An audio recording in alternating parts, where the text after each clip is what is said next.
रानो, आज तुझे तेरे इन बच्चों की कसम, या तो ये जादुई अमरूद हमें दे दे या फिर आज इस जंगल में तेरी आखिरी रात होगी। कालू भाई, मार डालो मुझे, पर मेरे बच्चों का हक मत छीनो, वो कल से भूखे हैं। छोड़ो इसे कालू, पहले इसके बच्चों को खत्म करते हैं। ये अमरूद अपने आप छोड़ देगी। नहीं। तूफानी रात थी। रानो का घोंसला तिनका होकर बिखर रहा था। गुड्डू और गुड़िया भूख से बेहाल होकर रो रही थी। माँ, पेट में बहुत दर्द हो रहा है, क्या कल भी हमें सिर्फ सूखी घास खानी? तो ये रहे हमारी आज की वीडियो के प्यारे सब्सक्राइबर्स और फॉलोअर्स के नाम: अनुष्का, निशदेव, संगीता, विक्टोरिया, सोबिया इरम, शुमैला अहमद। और जो नहीं चुने गए, चिंता मत करो, अगली बार तुम भी बन सकते हो जंगल के सुपरस्टार। दोस्तों, अगर आप भी चाहते हैं मैं आपका नाम अपनी कहानी में लूं, तो देर किस बात की, जल्दी से कमेंट करके अपना नाम हमें भेजें। नहीं पड़ेगी। माँ देखो, कालू चाचा के घर से कितनी अच्छी खुशबू आ रही है, क्या हम उनसे थोड़ा अनाज मांग लें? नहीं बेटा, कालू के पास दिल नहीं पत्थर है। तुम बस आज की रात हिम्मत रखो। मैंने सुना है कि नील पर्वत की चोटी पर एक अमरूद का पेड़ है जिसका घर सोने जैसा चमकता है। कल मैं वहाँ जाऊँगी। पर माँ, वहाँ जाने वाला कभी लौट कर नहीं आया। एक माँ अपने बच्चों के लिए मौत से भी लड़ सकती है। ये तो बस एक पहाड़ है। बदल के पेड़ पर कालू और गोरी रानू की बातें सुन रही थी। उनके चेहरे पर शैतानी मुस्कान थी। सुना गोरी, पागल चिड़िया उस जादुई पेड़ की तलाश में जा रही है। अगर उसने वो फल हासिल कर लिया तो वो अमीर हो जाएगी। हम उसे फल लाने देंगे और जैसे ही वो वापसी के रास्ते पर खूनी नाले के पास पहुंचेगी, हम उस पर हमला कर देंगे। फल भी हमारा और घर भी हमारा। और इस बार हम अकेले नहीं होंगे। मैंने उस भूखी बिल्ली छोटू को भी काम पर लगा दिया है। रानो अभी आधी दूर ही पहुंची थी कि अचानक तेज हवाएं चलने लगीं। कालू ने ऊपर से पत्थर गिराने शुरू कर दिए। ये पत्थर कहाँ से आ रहे हैं? कोई है क्या?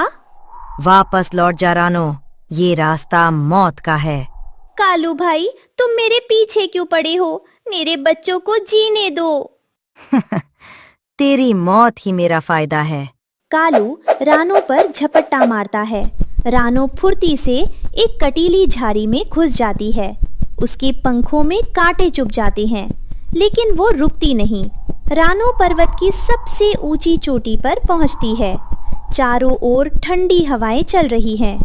अचानक कोहरा छटता है और एक विशाल सुनहरी रोशनी वाला अमरूद का पेड़ दिखाई देता है। रानो जैसे ही उसके पास पहुंचती है, पेड़ की टहनियाँ खुद ब खुद हिलने लगती हैं। ठहर जाओ नन्ही चिड़िया, इस पवित्र पर्वत पर आज तक कोई साधारण पक्षी नहीं पहुंच सका। तुम यहाँ तक कैसे आई? महाराज, मैं एक माँ हूँ। मेरे बच्चे भूख और ठंड से लड़ रहे हैं। मुझे सोना चांदी नहीं चाहिए, बस एक ऐसा जादुई घर चाहिए जहाँ मेरे बच्चों को कोई शिकारी और कोई तूफान छू ना सके। तुम्हारी हिम्मत काबिले तारीफ है रानो, पर इस जादुई अमरूद को हासिल करने के लिए तुम्हें अपनी किसी शक्ति का बलिदान नहीं देना होगा, बल्कि एक ममता का दीपक जलाना होगा। दीपक? पर महाराज, इस बर्फीली हवा में दीपक कैसे जलेगा? यही तुम्हारी परीक्षा है। तुम्हें इस फल को अपनी चोंच में दबाकर पूरे रास्ते अपने बच्चों तक ले जाना है। पर याद रहे, ये फल तभी तक चमकेगा और जादुई घर बनाएगा जब तक तुम्हारे मन में सच्चाई और ममता की लौ जलती रहेगी। अगर रास्ते में तुम्हारे मन में जरा भी लालच या डर आया तो ये फल पत्थर का बन जाएगा और इसका जादू खत्म हो जाएगा। क्या तुम ये जिम्मेदारी उठा पाओगी? महाराज, एक माँ के मन में अपने बच्चों के लिए कभी लालच नहीं आता। मुझे आपकी शर्त मंजूर है। मैं इस विश्वास के दिए को बुझने नहीं दूंगी। ले जाओ ये अमर अमरूद। ये न केवल तुम्हें घर देगा, बल्कि मुसीबत में तुम्हारी ढाल भी बनेगा। पर सावधान रहना, रास्ते में कई मायावी ताकतें तुम्हारा मन भटकाने की कोशिश करेंगी। रानो जादुई अमरूद लेकर लौट रही थी। तभी कालू, गोरी और नीचे जमीन पर काली बिल्ली उसे घेर लेते हैं। बस बहुत हुआ लुका छिपी का खेल रानो, वो अमरूद हमें दे दे, वरना आज तेरी चिता हम यही जलेगी। देख कालू, इसकी चोंच में दबा फल कितना चमक रहा है। इसे छीन लो, फिर ये चिड़िया खुद ब खुद जमीन पर गिर जाएगी। ये फल मेरे बच्चों की आखिरी उम्मीद है कालू भाई। इसे पाने के लिए मैंने अपनी जान की बाजी लगाई है। तुम इसे कभी नहीं ले पाओगे। कालू अचानक रानो के पीछे से झपट्टा मारता है। रानो हवा में एक तेज यू टर्न लेती है और उनकी पकड़ से भाग जाती हैं। कालू और गोरी को हवा में चकमा देकर रानो तेजी से नीचे की ओर जाती हैं। वह एक पुराने बरगद के पेड़ की नीची टहनी पर सुस्ताने के लिए रुकती है। उसे नहीं पता कि घने पत्तों के पीछे दो चमकती हुई पीली आंखें उसे ही ताक रही हैं। म्याऊ। थक गई हो ना नन्ही चिड़िया? इतना सुंदर और चमकता फल लेकर कहाँ जा रही हो? लाओ, मुझे दे दो, मैं इसे संभाल कर रखूंगी। छोटू बिल्ली, तुम यहाँ क्या कर रही हो? रास्ता छोड़ो मेरा, मुझे अपने बच्चों के पास जाना है। अरे डरो मत, कालू तो बहुत बुरा है, पर मैं तो तुम्हारी दोस्त हूँ। देखो, तुम्हारे पंख से खून बह रहा है, तुम उड़ नहीं पाओगी। जमीन पर आ जाओ, मैं तुम्हें तुम्हारे घर तक पहुँचा दूंगी। बिल्ली धीरे धीरे पेड़ पर चढ़ जाती है। अब बिल्ली उसके बहुत करीब पहुँच चुकी थी। झूठ, तुम दोस्त नहीं, तुम तो घात लगाए बैठी शिकारी हो। अगर तुमने मुझे छूने की कोशिश की तो ये जादुई फल तुम्हें पत्थर बना देगा। पत्थर? चिड़िया रानी, कहानियाँ सुनाना बंद करो। वो फल मुझे दे दो, वरना आज तुम्हारे बच्चे अपनी माँ का इंतजार ही करते रह जाएंगे। बिल्ली अचानक झपट्टा मारती है। रानो अपनी पूरी ताकत लगाकर ऊपर की ओर उड़ती है। बच गई आज, पर याद रखना रानो, रास्ता अभी खत्म नहीं हुआ है। रानो घोंसले पहुंचकर फल को जमीन पर गाड़ देती है। अचानक वहाँ एक सुंदर अमरूद के आकार का महलनुमा घर बन जाता है। मेरे बच्चों, पेड़ के देवता ने कहा था कि जब तक मैं इस घर की दहलीज के अंदर हूँ, हमें कोई नहीं छू सकता। लेकिन अगर मैं बाहर निकली तो ये जादुई घर मिट्टी में मिल जाएगा। माँ, हमें कहीं नहीं जाना, हम आपके साथ यहाँ खुश हैं। कालू और गोरी बाहर खड़े होकर घर को देख रहे हैं। गोरी, ये चिड़िया तो अंदर छिप गई है, हमें इसे बाहर निकालना होगा। जब तक ये बाहर नहीं आएगी, ये घर हमारा नहीं होगा।